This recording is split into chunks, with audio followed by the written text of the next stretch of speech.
झेंडे किचन मध्ये आपले स्वागत आहे। आज आपण पुरणपोळी बनवणार आहे। त्यासाठी लागणारे साहित्य मी चणा डाळ घेतली आहे, ते कुकरला लावून 4-5 शिट्ट्या करून शिजवून घ्यायची आहे। अशा प्रकारे आपली चणा डाळ शिजून झाली आहे। आता आपण त्याचं पुरणासाठी डाळ कशी बनवायची ते तयार करून घेऊ। शिजून झाली की चणा डाळ शिजवून घेतली आहे मी अशी व्यवस्थित। आता आपण ते पाणी निथळून घ्यायचे आहे।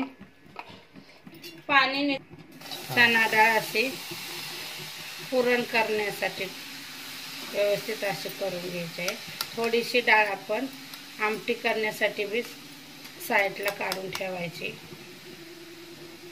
हरभऱ्याची डाळ शिजवून झाल्यावर आपण पुरण बनवण्यासाठी गूळ असा प्लास्टिक पिशवीत घालून बारीक करायचा व्यवस्थित, म्हणजे ते व्यवस्थित बारीक होतं।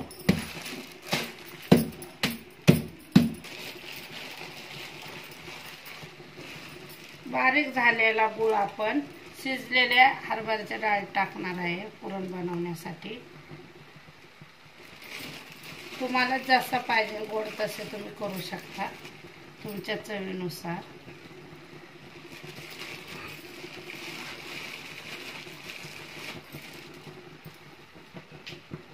मी अर्धा किलो चणा डाळ शिजवून घेतली होती, त्याला अर्धा किलोच गूळ घेतला आहे।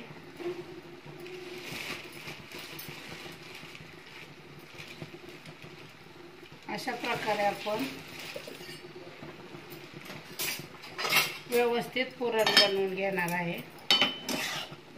त्यात थोडंसं जायफळ, बडीशेप, सुंठ पूड करून आपण टाकणार आहे।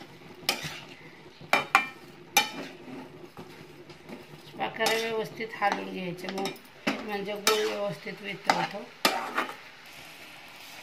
बडीशेप घेतले 2 चमचे अंदाजानुसार। सुंठ टाकते बारीक करून, थोडी टाकून घ्यायचे, मिक्सरला बारीक करून घ्यायचे बडीशेप। पण ते तुम्हाला जायफळ टाकायचं असेल ते बी तुम्ही ह्याच्यात टाकू शकता।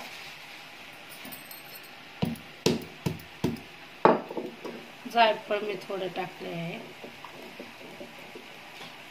बडीशेप, सुंठ, जायफळ एकत्र बारीक करून घ्यायचे आहे।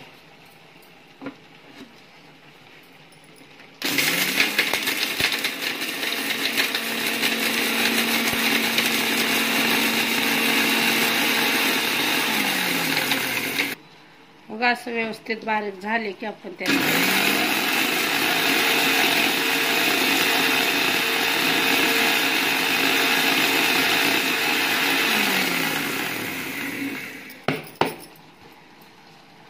आपण होळीसाठी पुरणपोळ्या बनवतो। आता आपण ते पावडर झालेले जे टाकून घ्यायचे सर्व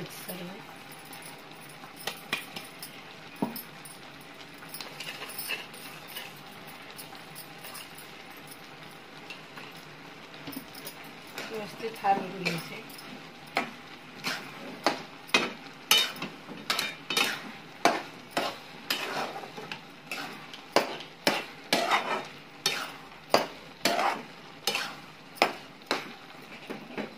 चांगला वितळला की थोडा थंड झालं की आपण ते पुरण बनवून घेणार आहे।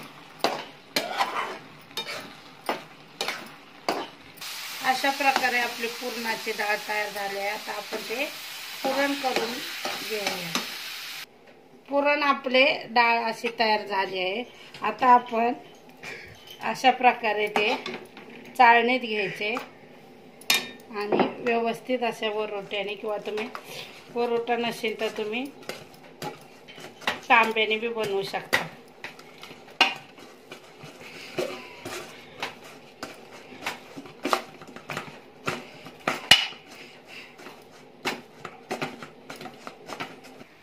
अशा प्रकारे आपले पुरण तयार झाले। आता आपण ह्याच्या पोळ्या तयार करून घेऊया।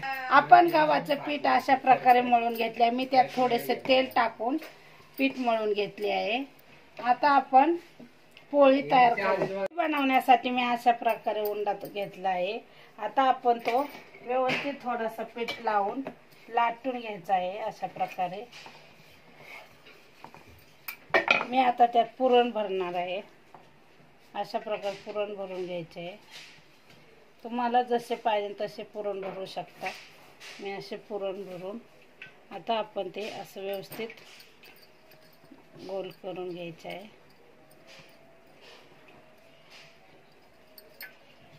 पीठ लावून ते लाटून घ्यायचे आहे।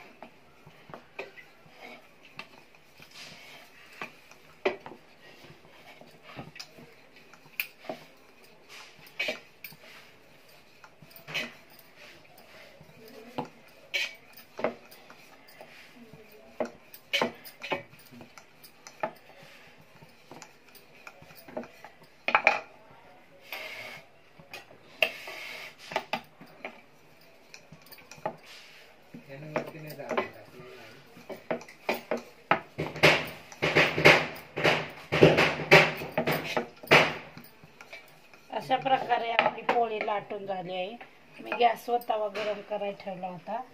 आता आपण ती पोळी भाजून घ्यायची आहे।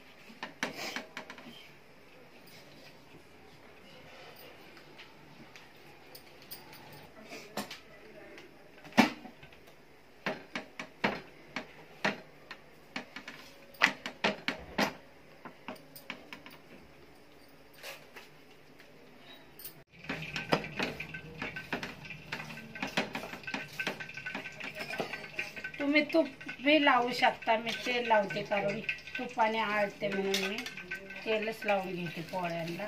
वरून तुम्ही तूप खाताना लावली तरी चालते असं।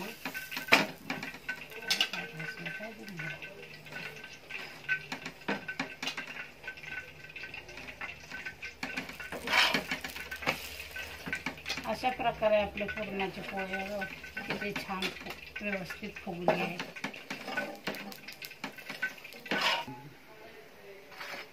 पोळे आपले अशा प्रकारे फुगले आहे व्यवस्थित। आमटी भातासंग खाऊ शकता किंवा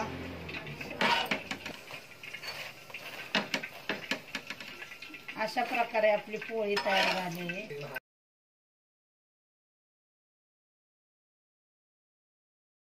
अशा प्रकारे आपण पुरणपोळीचा स्वयंपाक केला आहे। आमटी, भात, मेथीची भाजी, भजे, पोळी संग आपण अशा प्रकारे सर्व खाऊ शकतो। झेंडे किचनची रेसिपी आवडली असेल तर लाईक करा, शेअर करा, सबस्क्राईब करा, बेल आयकॉन दाबण्यास विसरू नका। धन्यवाद।